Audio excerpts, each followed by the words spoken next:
Hello, ladies and gentlemen. This is Modern Investing on Pod TV. For various reasons, the show starts late, and I don't know how long it's going to be. This is really a pity, but there are some technical problems or negligence. I really don't know at this time. I don't know who else is in the studio except myself. It appears to me Milan is there. And Jim, welcome to the studio. So let's see what we can do under the circumstances. Of The course. market is all green, which is probably more important than all this bullshit, because that's what it's all about. So, Jim, from your perspective, what today's situation tells you as an investor? Well, I think that we can expect a Fed cut in the interest rates of 25%, 25 cents worth. And it's like, that's what the market is now expecting.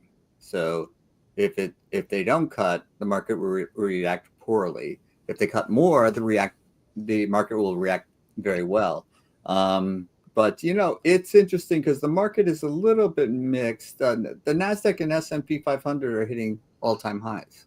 So we have to be pretty positive about the short term, even though we're entering into the normally difficult months of September, October, November. But these months can be volatile, and so people should be taking precautions accordingly. But I'm still fully invested, so don't do what I do. Do what I say.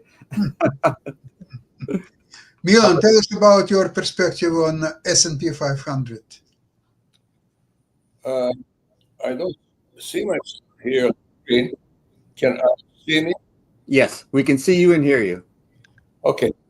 Uh, well, most of the investors lose on the market, and equally the market by simple act of buying SDY is so easy.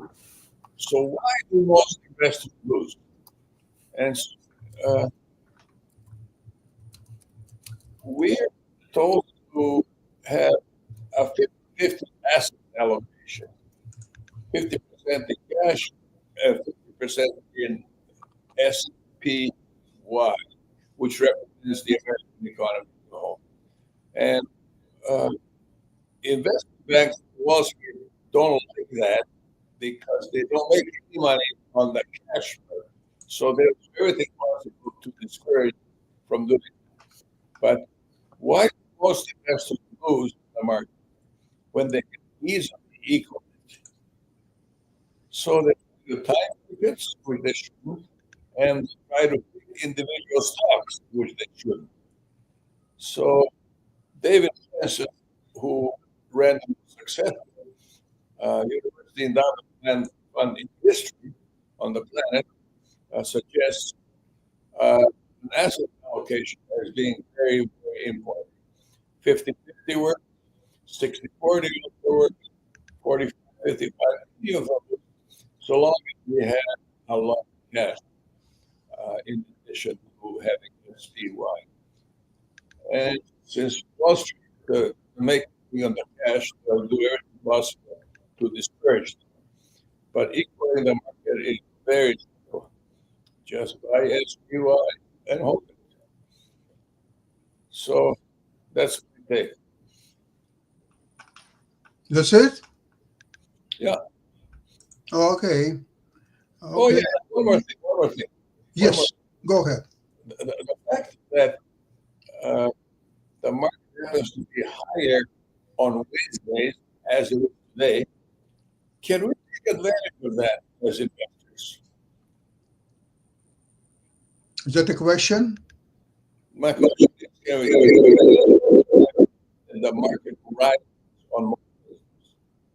Lon, I suggest you log out and back in, and then I think we'll hear you a little bit clearer. Okay. I'll do it. Okay, speaking about Wednesdays, it seems to me, first of all, there was an economic data today. But there is another important piece of data tomorrow. It's CPI tomorrow. Today was PPI and tomorrow CPI. Supposedly that data would be okay, maybe even good or okay on the plus side, something on the market. So we are moving into next Wednesday's decision of Fed about interest rates. And now it seems to me that if it's going to be 25 points cut, market will dive because there will be absolute,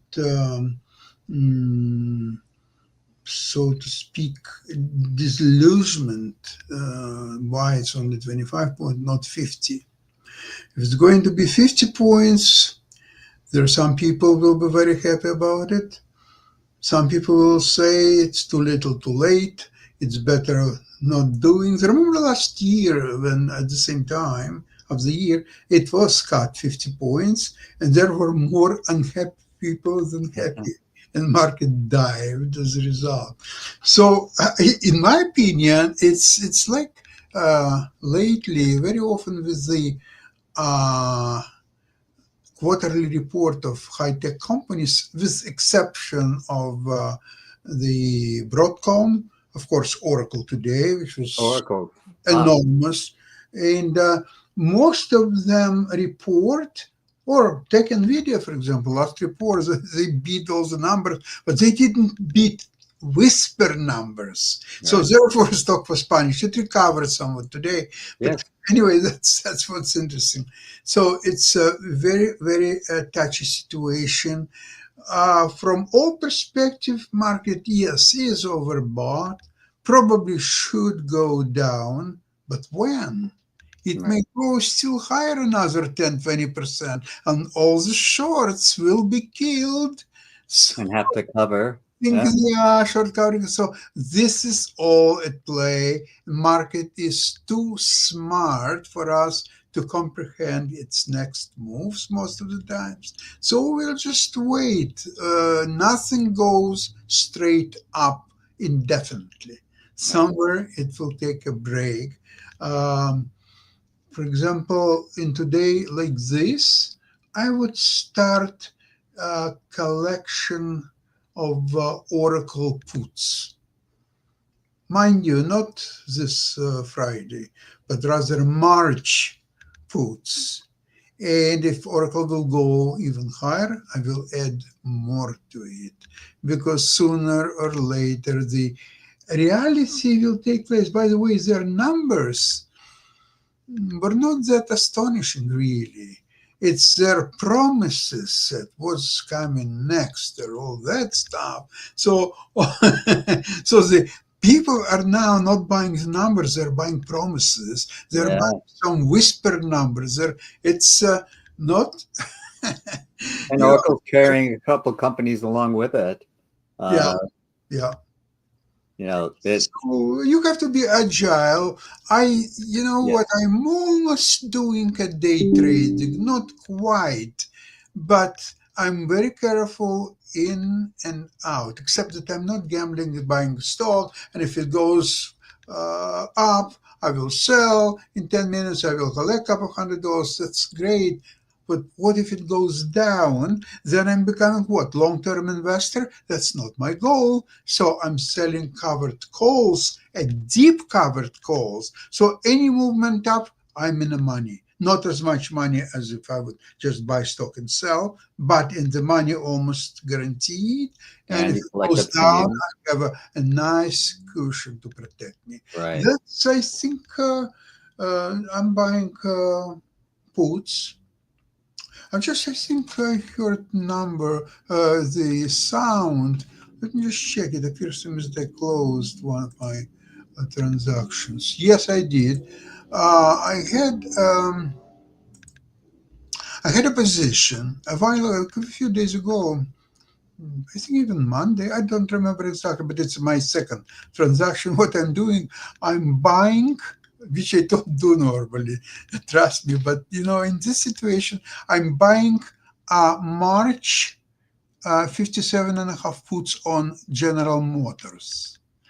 And this is my second transaction. I did very well. It's This time 1,350. But I'm doing large numbers like 50. I'm buying 50 puts, for example. So I made just $1,350 in just 2 days. So that's okay. I think the market, because the market may go somewhat higher, so it will be even better opportunity to sell same puts or even more puts, the way I see it. What about you, Jim? What interesting transaction are you doing? Well, I'm sticking to my guns, and it's like I think the market is the numbers you see for the S&P and Nasdaq might be a little bit misleading in that I don't think that it's a broad a market rise. I think that the tech companies are still leading the way. Nvidia, and AMD is going up well. So I think that these stocks in particular, and I focus on a sector and the best companies in that sector, and those stocks continue to do well. They continue to produce great revenue, and their future revenues for what we can from the best we can discover are more promising than the past revenues. So these companies are still leading the way, and if you're invested in them, you're still have good prospects. But if you're not in that sector, and these companies are providing the semiconductor chips that are empowering the AI movement, which is still in its beginning phases. So their prospects for future growth are great. But the rest of the market, I think I'm a little bit skittish of. And I don't think that it's a good time to buy. Although, again, if stick to what you know. If you know something that's got good prospects for the foreseeable future, of course, invest in that. But I see a broad weakening in the market covered by these tech-heavy gainers. So, and I don't pay attention to the Dow. I don't know if you do, but I don't particularly care what that index says. But the Nasdaq is and S&P both setting highs. I don't see the dip. I do think the market has priced in the 25 number for the Fed cut. For sure. Yeah. So it can't, and I think the Fed will pull the trigger, and I think it will be the 25% number, but I don't think the market will react exuberantly to that, because I think it's already built into the So that's a reason why I believe that the 50 points will not cut either, because 50, of course everybody knows it is 50, and what's now? What's in it for me? So anyway, what I'm doing, for example, let's see, just a few minutes ago, I bought another 500 shares of NVIDIA and sold 5 covered calls. I sold September 26, which is about 2 weeks from now. And which ones I sold 175. And for each one I collected $7. Mm-hmm. So it's automatically create a cushion. So I have now a cushion of $7. I mean, stock can go NVIDIA from, what is it now? 178 to 171, and I'm still in the money. Right. Which is good. And if it will go farther, I already see it on my screen what's happening. It goes higher, and it goes much quicker higher on the plus side on the stock than I'm going in a minus on covered call, which is still there, which still protects me. When also you see that I'm playing with the premium, really, with the time, because right. Substance it's 175. It costs now 715 when it's 170. It's $3 intrinsic value, and $4 is a time. Right, and I think that that's a excellent strategy as well. But and I don't think, even if they get hit as well, these stocks in particular, that they will recover. I'm not so sure about others. They could be lagging because the jobless numbers are still very low, and there's no turnaround in sight. So I think the overall unemployment is going to affect the market over the long haul. That's across industries, with the exception of those that are in the AI field, because AI is the near future and the foreseeable future. Mhm. So A very interesting transaction I did in the morning today. What I did, after the market opened, the all stocks went higher, including Broadcom. Okay, so I looked at the Broadcom and I decided that okay, so it will still go higher for a while, but not much longer, months, 2 months, but not forever. So I initiated the spread. What I did, I purchased 360 December 360 puts, and I bought 5 of those, and I shorted um, the December 340 puts, so 360 long, 340 short, and then the stock went somewhat higher. So I still kept my long puts, but I realized pretty good profit on short puts. Liquidated that, and then I initiated new positions, still keeping my long puts. I initiated September 19. Is it 19? Next Saturday. I sold 5 puts, 350. So my feeling is that probably most likely I will keep the money, and if not, then I will start making money on my long puts, and I will sell next 2-3 weeks away another puts. So therefore, I already locked in my profit on short puts that I already closed, and I still keep this position, which is doing quite well for me in the meantime. Is that something you would consider doing?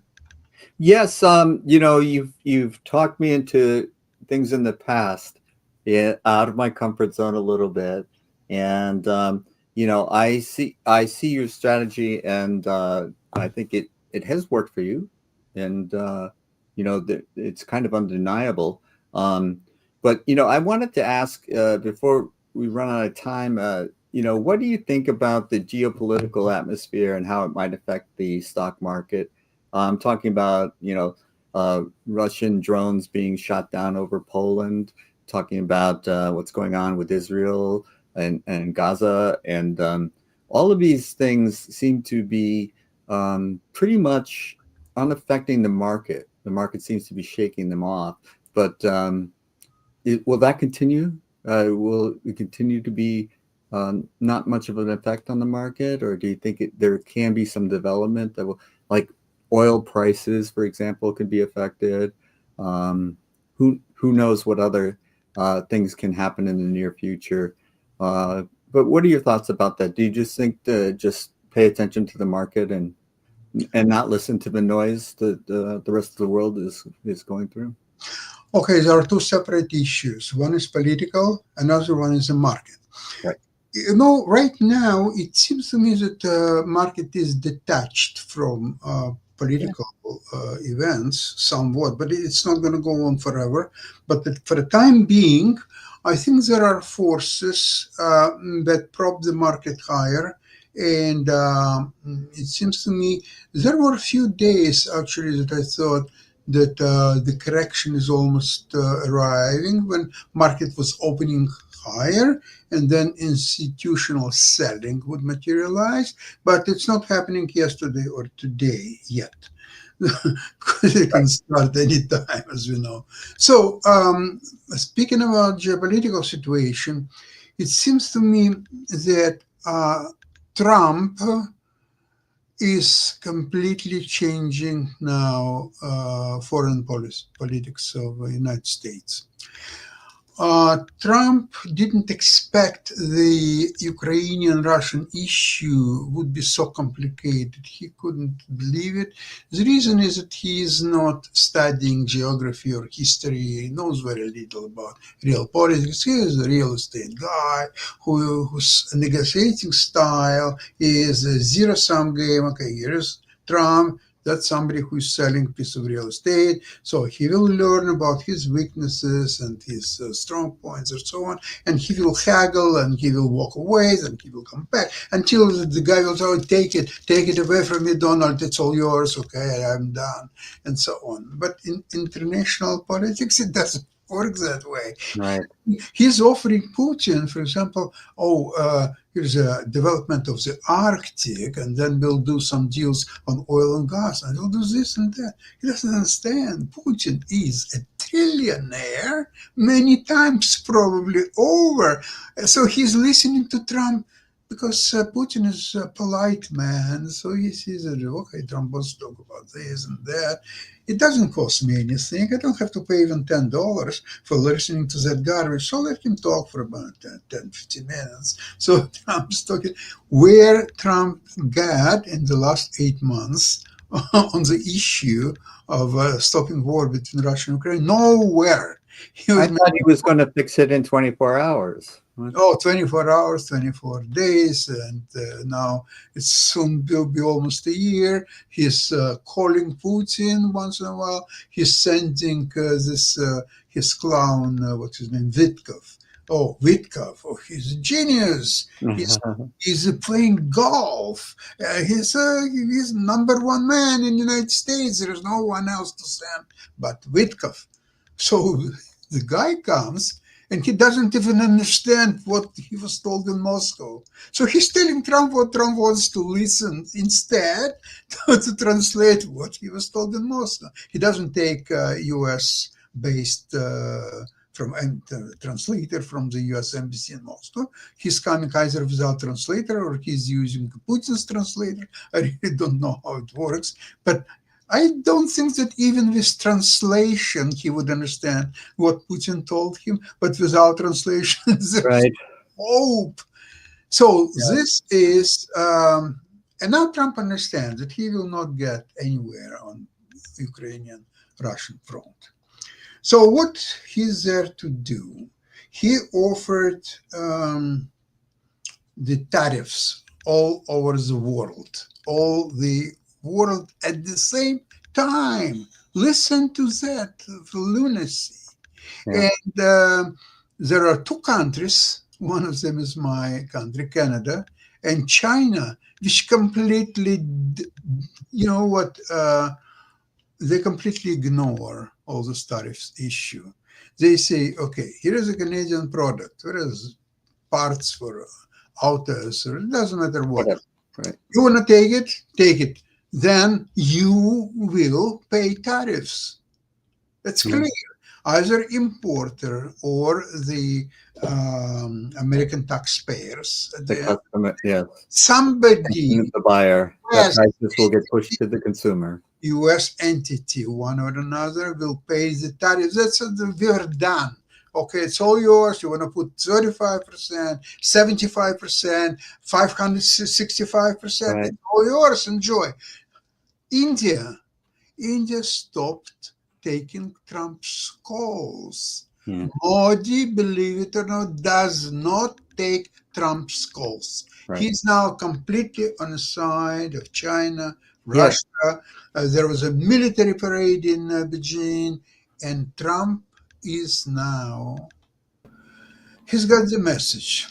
The message is this: Trump cannot keep losing international politics as he's done before. He is a loser, nothing else. So he wants now to concentrate on the wars that he can win. There are two wars that he can win. One is the Middle East. He has Israel, which is stronger than all Arab countries put together. And Israel can destroy all of them or any of them in a case that Trump gives him a green light to do so.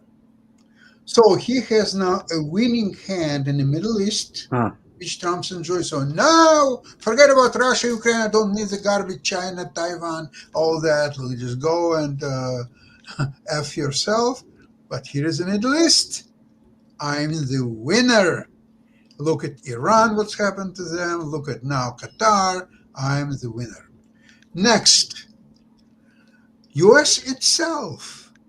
If he can go with the war against transgenders, Democrats, immigrants, and just find somebody else, if he operates with National Guard, a potentially all American army with a budget of $1 trillion, he can crush any internal opponent in United States. So he wins in Middle East, he wins in US. That's it. All the rest of you, I don't care anymore. I'm the winner, and that's what's going to happen. Hey, Sasha, just really quickly, because it just came out yesterday, and apparently it's still out in the news today, and this is for both you and Jim. What is your thoughts about Trump pushing the EU to slap 100% tariffs on China and India? So he's wanting the EU to join his tariff battle and to slap 100% tariffs on those two powerhouses. Because A we know lunacy. It's a lunacy. It's nothing even close to that will happen. What will happen in a I few agree. months? That European Union will impose 50% or more tariffs on US, because when they agreed on 15% tariffs and they said that we will announce our tariffs policy in 6 months. So it's still 5 months left. They can do it almost any day now. I think US is losing geopolitical standing. It's not longer considered superpower. They cannot do anything, whether economically or otherwise, against countries like start with China. China is China with this strongest military parade in probably in their lifetime, supported by Russia, North Korea, and Iran, and India, and all others. What is U.S.? U.S. is losing their strongest allies, like European Union. What did Witkoff did a couple of days ago? He said that Europeans have to be ashamed of themselves, they're good for nothing, and he left the room. So this little piece of something, he's just telling people in Europe what we heard from Trump or J.D. Vance or all that. Well, Trump has managed to divide the United States, but he's united the rest of the world against the United States. Absolutely, absolutely. So this is complete fiasco of Trump and United States and foreign policy. How the market will react? Look, you see, people are working. They have pensions. Pension funds are getting the money. They have to invest. They have to buy. What they have to buy is S&P 500, maybe some Dow stocks. Although S&P, of course, is a much more important indicator. What else they can do? So they do whatever they normally do. That props the market until such time that it will no longer props the market. Well, So it's also interesting to me that when he may have an ally and not to, because Bibi is in power to stay out of jail too. He doesn't want to suffer the consequences of the various allegations against him. So he's personally rewarded by staying in power any way he can, and that's really what Trump was convicted of 31 felonies. Getting into power is the way to avoid any consequences. So they're allies in a strange way. They're aligned by wanting to stay in power. yeah, absolutely agree with you. And therefore, what we just discussed, you have to be very agile. I think that very important to have, I'm talking about my fund portfolio, to have a good cushion in cash. Because if the market, they have some positions on the market going lower, I'll tell you which they are. Maybe you may consider it. One is instrument called SPXU. It's a ProShares Trust on market going lower. So I have 500 units. I think I would add another 500 because it's just a matter of time when this will happening. I have a small position on SOX S. It's semiconductors short. Hmm. So they're going still higher. So I have small position. I keep it, but as soon as I will see that the market is turning around, I will add to this position. Um, I closed my position. Remember, I sold short puts on United Health. And as you notice what's happened with United Health in the last couple of days, I Right. closed this position without waiting until expiration because if it will reverse somewhat, I will initiate this position again, but at better price, hopefully. I don't know if it's going to work or not, but that's my plan. And okay, I told you about my positions in the Broadcom. I have position in Nvidia. Right. I have position also. I have position in Hood. What I did with Hood, first of all, I bought some stocks, but I bought very little, 100 shares. I made very quick profit on that. And then I went into a more careful situation where I bought for December 415 puts, and I sold short September 19th, 115 puts. So you see, it's kind of the calendar spread eventually. Right. What you're looking at. And with spreads, you have more flexibility and you have both end of a transaction. So, so to speak, I'm trying to win both hands. It doesn't always work, but as soon as I see that overall spread is winning, I may cash out. And one of the things that I talked about earlier shows, LSCC is Lattice Semiconductor, and I was keeping my eye on it. Didn't invest, and it's about priced right, but I noticed that its annual revenue growth dropped, and that's a sign to me that I'm not going to invest in it. And it did take a little pop, and I was kind of kicking myself for not buying into it, but I think it's a dangerous stock from my perspective going forward. So, as you said, staying agile is a paramount importance in the current environment. Absolutely, totally agree with you, Jim. And I would like thank you very much for today's program. And Thank you. good luck to you in trading for next week. And otherwise, good luck to all our listeners. And we'll see you next Wednesday, same place, same time. All right, Sasha. Bye Bye bye, bye. everybody.